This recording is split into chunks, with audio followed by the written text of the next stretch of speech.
네,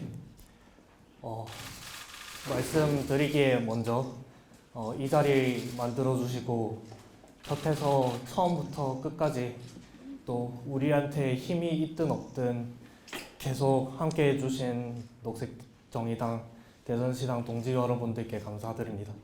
그리고 또 흔쾌히 연대 발언 맡아주신 문성호 대전시민사회연대회 공동대표님께도 감사드립니다. 그리고 또 찾아주신 언론인 여러분들한테 감사드리고 싶습니다. 여러분들께서 애써서 지켜주신 권력을 비판할 자유가 있었기 때문에 제가 이 자리에 무사히 와 있을 수 있다라고 생각을 합니다. 안녕하십니까. 녹색정의당 대전시당 대변인 신민기입니다.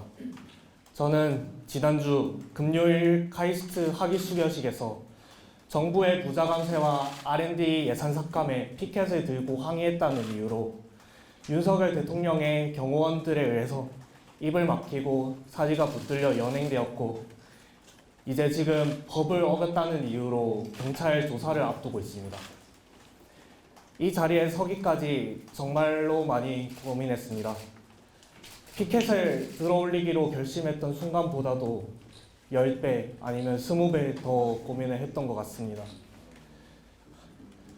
제가 취업을 앞두고 있는 상황에서 불이익으로 돌아오지 않을까, 또 제가 지금까지 과학도로서 살아왔던 노력이 부정되지는 않을까 걱정이 되었던 게 사실입니다. 하지만 그날 피켓은 저만을 위해서 들었던 게 아닙니다. 또 단순히 카이스트 학생들 이익 집단만을 위해서 들었던 것도 아닙니다. 정부의 부자 감세와 예산 삭감으로 피해를 본 모든 분들을 위한 것이었습니다. 그래서 오늘도 이렇게 목소리를 내고 얼굴을 드러내서 말씀을 전하려고 합니다. 사건에 대해서 간략하게 말씀을 드리겠습니다. 저는 졸업식장에 국무총리가 온다는 사실을 이틀 전에 알고 평소에 갖고 있던 생각이었던 부자 감세를 철회하고 삭감된 R&D 예산을 원상 복구시켜야 된다는 내용을 담아서 피켓을 제작했습니다. 당일 행사장에 온 것은 윤석열 대통령이었고, 저는 윤석열 대통령 앞에서 윤석열 대통령이 연설하는 도중에 제 자리에서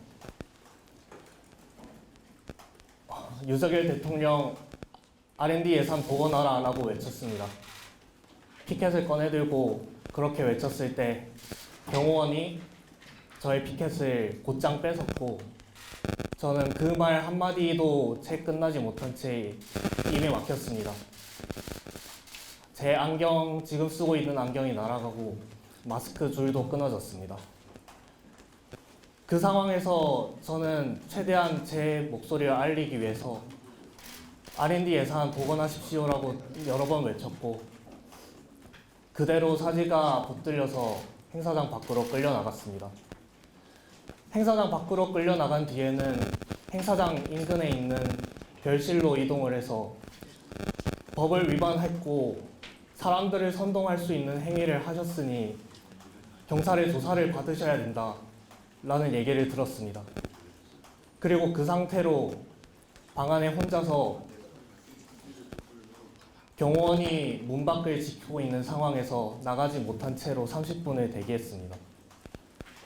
그러고 나서 유성경찰서에서 저를 업무 방해 등의 혐의로 체포한다라고 하였고, 그대로 유성경찰서로 연행이 되었습니다. 유성경찰서에서 저는 도착한 녹색정의당 당직자분들을 만나게 해달라고 요청했지만 받아들여지지 않았고, 결국에 그 다음 찾아온 조승래 의원, 행사장에 있던 조승래 의원은 함께 석방 과정을 진행했습니다.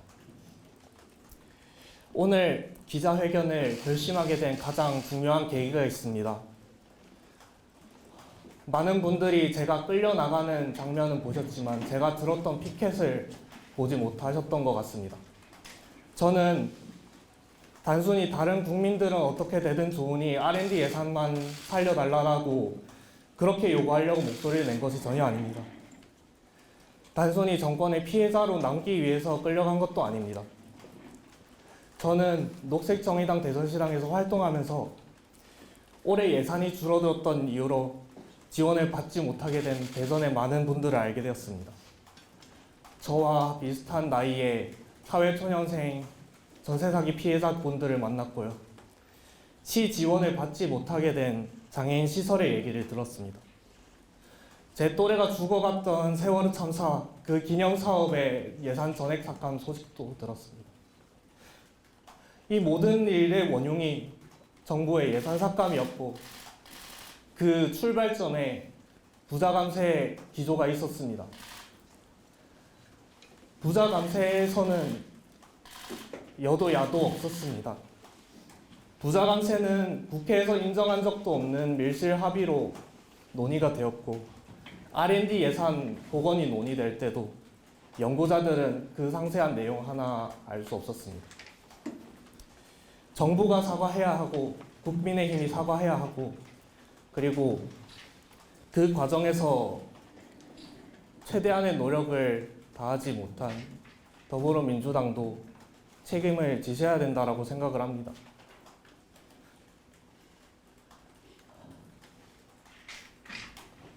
마지막으로 국민 여러분들께 드리고 싶은 말씀이 있습니다. 제가 그날 용기를 낼 수 있었던 건 제가 부당한 일을 겪더라도 제 곁에 있는 분들이 함께 싸워줄 거라는 믿음을 갖고 있었기 때문입니다. 녹색정의당이 저한테 손을 내밀어 준 것처럼 여러분도 녹색정의당에 기회를 주고 한번 손을 내밀어 주셨으면 하는 그런 말씀을 드리고 싶습니다. 여기 모이신 모든 분들이 권력에 피해받으신 분들을 지키겠다는 일념으로 뭉쳐있는 분들입니다. 녹색정의당과 제가 뜻을 함께 하면서 많은 것들을 배웠습니다. 녹색정의당이 윤석열 정권을 피해보신 분들을 위해서 힘을 쓸 수 있고 또 미래를 위해서 희망을 제시할 수 있는 정당이 되도록 제가 도움을 받은 것처럼 여러분들께서 한 번 더 믿음을 주셨으면 하는 그런 소박한 바람이 있습니다. 네, 제 발언은 여기서 마치겠습니다. 감사합니다. 네, 아직